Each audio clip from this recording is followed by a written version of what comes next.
गले कि फिर ये हंसी रात हो न हो। माइंड ब्लोइंग गाना बना, ऊपर से सुर सम्राज्ञी आ गई हमारी लता ताई, लता जी। और जो गा दिया वो सोने में सुगंध वाली बात हो गई। गाना अमर हो गया, गाना बन गया। अब यही गाना उस म्यूजिक डायरेक्टर के पास जाता जो गाने को केवल पढ़ के बना देता, वो गाने को जीता नहीं, उस सिचुएशन को जीता नहीं, तो उसकी ट्यून ये भी बन सकती थी शारदा, लग जा गले के फिर ये हंसी रात हो न हो, बिल्कुल। शायद अभी कहाँ चला जाता गाना। तो ये कहते हैं कि एक काम जो आप जी के करते हैं, एक काम जो आप सोच के करते हैं। तो जो जी के करते हैं ना, वो रूहानी काम करते हैं, क्योंकि वो पहले उस सिचुएशन को, उस किरदार को, उस शायरी को जीते हैं, उसके बाद लिखते हैं। ज़्यादातर लोग सोच के लिख देते हैं, इसलिए वो बात रूह तक पहुंचती नहीं। वो लाइन आती है, जाती है, आज इतने साल से तुम लोग मेरे गाने सुन रहे हो, क्यों सुन रहे हो?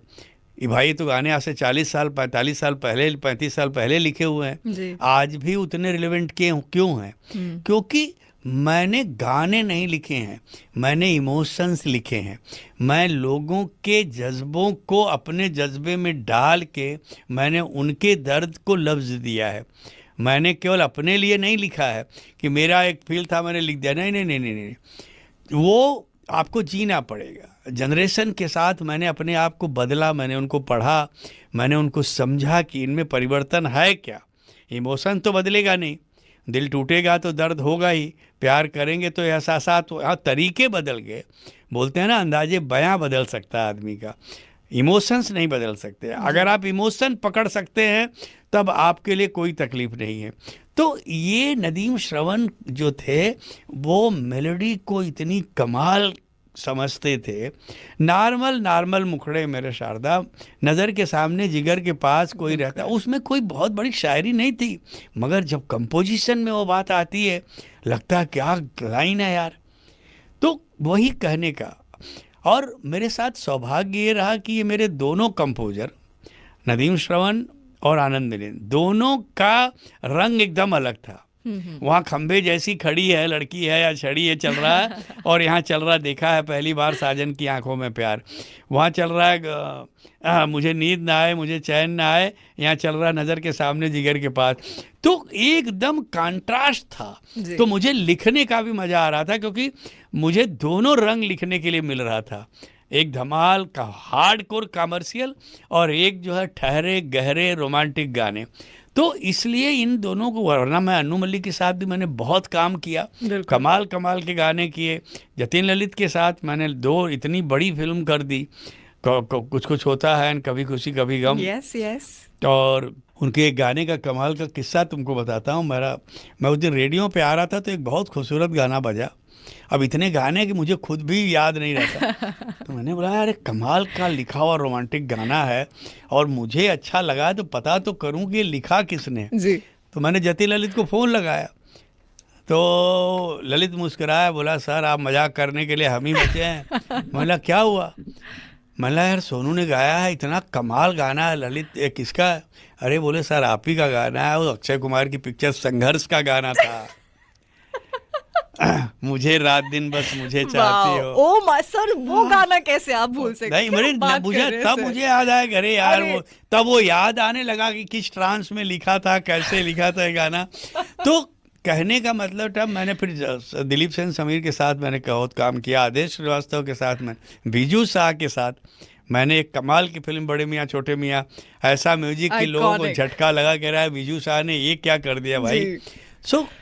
और कौन, इलैयाराजा से लेके यार रहमान से लेके, you just name, Harish Jayaraj के साथ मैंने एक ऐसी पिक्चर कर दी थी, आज भी वो मिलता है। अभी हमारे IPRS की मीटिंग में वो आता है, सर एक पिक्चर और करनी है, रहना है तेरे दिल में। सर मतलब रहना है तेरे दिल में के गाने। सो बेसिकली मैंने 2000s के कुछ फिल्में चूज़ करी हुई थी, जो बस मेरी नहीं, लाइक सबकी ही बहुत पसंदीदा फिल्मों में आती हैं। तो इनमें है बहुत सारी फिल्में, लेकिन क्योंकि आपने रहना है तेरे दिल में बोल दिया है तो मैं डेफिनेटली जानना चाहूँगी। बहुत सारे गाने हैं इस एल्बम में, लाइक कुछ 12 गाने हैं मैं देख रही थी, और इतने सारे गाने आई थिंक आपने बहुत जल्दी लिखे थे। 8 घंटे में बेटा। वाओ। और सिचुएशन ऐसी थी कि डू एंड डाई, क्योंकि मैंने वासु जी को बोला, वासु जी मैं एक ही दिन के लिए बॉम्बे से बाहर निकल सकता हूँ, अगर दूसरे दिन मैं गया तो मुझे दूसरे दिन कम से कम 150 गाने एक दिन में लिखने पड़ेंगे। Oh my God. तो आप मुझे अगर जिंदा देखना चाहते हो तो एक दिन, क्योंकि संडे है, हाँ। और मैं सैटरडे नाइट लेट नाइट तक काम करूँगा ताकि संडे का थोड़ा काम निपटा के चलूँ कि मंडे आऊँ तो फिर थोड़ी सी राहत हो। मैं सुबह निकला यहाँ की अर्ली मॉर्निंग फ्लाइट से, हम लोग पहुँचे सीधा होटल में, नाश्ता करके डायरेक्टर को बैठाया सामने, क्योंकि ओरिजिनल जो ट्रैक थे उसके उसी पे लिखना था। एक तो बहुत बड़ा चैलेंज ये था, एक होता है ना कि आप लिख के दे दो बना, वहाँ तो ऑलरेडी ट्यून बनी हुई है जी। और आड़ी टेढ़ी ट्यून है, वो भी नहीं कि भाई साउथ इंडियन लोगों की ट्यून बड़ी आड़ी टेढ़ी होती है, करेक्ट। उस पर लिखना था। मगर मैंने हमेशा चैलेंज को जो फेस किया, एक्सेप्ट किया, तो और लकली वो हिंदी नोइंग डायरेक्टर था, तो मैंने बोला भाई तुम सिचुएशन बताते जाओ, मैं गाने लिखते जाऊंगा। तो अब वो बोलता जा रहा था, मैं गाना लिखता जा रहा था, वो बोलता जा रहा था, और मुझे रात की 8:30 बजे की फ़्लाइट लेनी थी, क्योंकि वरना अगर वो फ़्लाइट छूट जाती जी। तो मैं गया।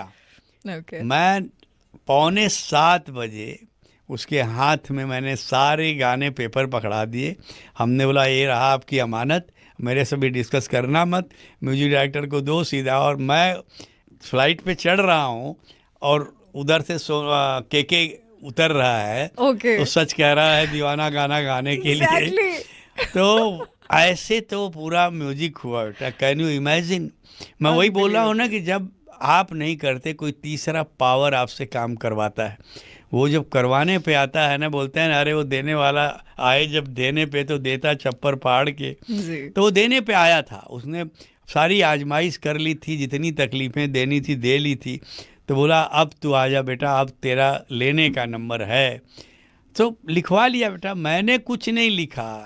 वो मेरे पापा की एक बड़ी खूबसूरत प्राइवेट एल्बम का एक गाना है, ऐसी सिचुएशन पे वो लाइन मुझे बड़ी याद आती है कि मैं कब गाता मेरे स्वर में प्यार किसी का गाता है, मैं कब गाता मेरे स्वर में प्यार किसी का गाता है, जब जब आए याद किसी की नया गीत बन जाता है। वाह।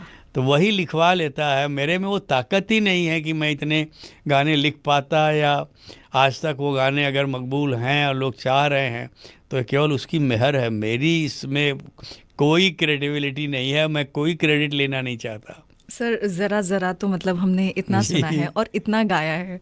आज एक वर्ड बहुत फेमस है, डेलुलू इज़ द ओनली सुलुलू। जेनजी कहती है या जेन अल्फा कहता है कि delusion is the only solution. और मुझे लगता है ये बात आपने बहुत पहले इस गाने में लिख दी थी कि झूठा तो सही प्यार तो कर। So it's amazing. End of course और भी बहुत सारी फिल्में सर, कभी खुशी कभी गम 2001 में आई थी, आज भी मतलब उसके गाने हम इतना सुनते हैं, इस फिल्म को कितनी बार देखते हैं, और म्यूज़िक हर बार उतने ही अच्छे तरीके से, उतने ही फ्रेशली इंजॉय करते हैं। इस फिल्म के बारे में, इस पे कुछ काम करने का एक्सपीरियंस? कभी खुशी कभी गम से पहले मैं कुछ कुछ होता है पे बात करना चाहता हूँ, क्योंकि जब ये पिक्चर पहले जावेद साहब लिख रहे थे, जी। उन्होंने साथ टाइटल उनको पसंद नहीं था इसलिए नहीं की, ये छोड़ दी उन्होंने। के बाद जब मेरे पास आई तो उस पिक्चर में एक बहुत बड़ी मुसीबत थी, क्योंकि पिक्चर रोमांटिक थी और पिक्चर का टाइटल ही था कुछ कुछ होता है। करण ने बोला कि सर सारे रोमांटिक गाने लिखने हैं, मगर किसी भी गाने में डायरेक्ट आई लव यू नहीं लिखना है। ओके। अरे मैंने बोला यार ये तो तुम कमाल की बात कर रहे हो, बोलो प्यार करना है मगर प्यार बोलना नहीं है, तो ये कैसे लिखा कैसे जाएगा। तो तुम जब वो मुखड़ा सुनोगी कभी, तुम पास आए यूँ मुस्कुराए, तुमने न जाने क्या सपने दिखाए, अब तो मेरा दिल जागे ना सोता है, क्या करूँ हाय कुछ कुछ होता। इसमें कहीं वो नहीं, हर जगह बोल रहा है कि मैं तुमसे प्यार करता हूँ, हाँ। मगर कहीं ये नहीं बोल रहा है कि आई लव यू या मुझे तुझसे प्यार हो गया या मैं तुझसे प्यार, क्योंकि ये ट्रायंगल था, वन साइडेड लव था। वो काजोल चाहती थी तो ये नहीं चाहता था, और अगर ये चाहता था तो रानी नहीं तो पूरे गानों में ये उलझन, हर गाना तुम सुनोगी, हर गाना रोमांटिक, तुझे याद न मेरी आई किसी से अब क्या कहना, हर गाना रोमांटिक है, मगर कहीं भी डायरेक्ट वो इजहार नहीं है कि आई लव यू। तो इसका म्यूजिक करने में जो मज़ा आया, एक तो करण की पहली पिक्चर थी तो उनका पैशन या और उनकी डिटेलिंग, उनका नरेशन, इतना डिटेल नरेशन कि यहाँ तक पता होता था कि काजोल की साड़ी का कलर कौन सा होगा और शाहरुख के सूट का कलर कौन सा होगा। तो वो पिक्चर की, उसके बाद आई कभी कभी गम। अब उस पिक्चर में प्रॉब्लम क्या हुई, उसका पहला जो नरेशन हुआ करीब 3 साढ़े 3 घंटे का, और सबको बिठा के स्पॉट बॉय से लेके स्टार तक, वाओ, उनका हमेशा होता था कि एक फाइनल नरेशन में सब होने चाहिए ताकि एवरीबडी शुड फील कि यार ये पिक्चर है क्या। और करण जब नरेट करते तो ऐसा लगता है कि आप पिक्चर देख रहे हो, इतनी खूबसूरती से फिल्म को की कहानी को सुनाते हैं। जतिन ललित को तो इतनी घबराहट होने लगी कि यार ये पिक्चर नहीं हो पाएगी। एक तो 3 जनरेशन के सुपरस्टार सब, अमिताभ बच्चन, शाहरुख खान और ऋतिक रोशन, या और इतने सारे आर्टिस्ट, शाहरुख भी है, काजोल भी है, कैसे गाने लिखे जाएंगे, और एक गाने में सबके सब हैं, शावा शावा में इतने सारे किरदार के इमोशंस को एक गाने में। हमने कहा देखो यार तुम लोग घबराओ में, हम लोगों ने कुछ कुछ तय की है। मेरी ज़िंदगी का एक मंत्रा है शारदा कि जब कोई चीज़ बहुत मुश्किल मेरे सामने आती है ना, तो मैं अंदर से पहला डायलॉग बोलता हूँ कि इसको बहुत आसानी से ले ले।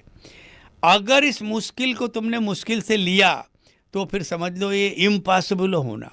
जैसे तुमको पता है कि तुमको भयंकर पेट में दर्द है या सीने में दर्द है या सर में दर्द है, मगर तुम अगर ये अरे बाप मैं मर जाऊंगी, अरे बाप रे अभी मेरा सर फट जाएगा, अब मेरा, अगर तुम मोमेंट पे सोच लो कि अच्छा ठीक है ना, अब एक काम करती हूँ, फट करके डॉक्टर को फ़ोन करती हूँ, इसकी दवा लेती हूँ, और क्योंकि और कोई सलूशन मेरे पास बचा नहीं है, तुमको वहीं से थोड़ा थोड़ा रिलीफ शुरू हो जाएगा।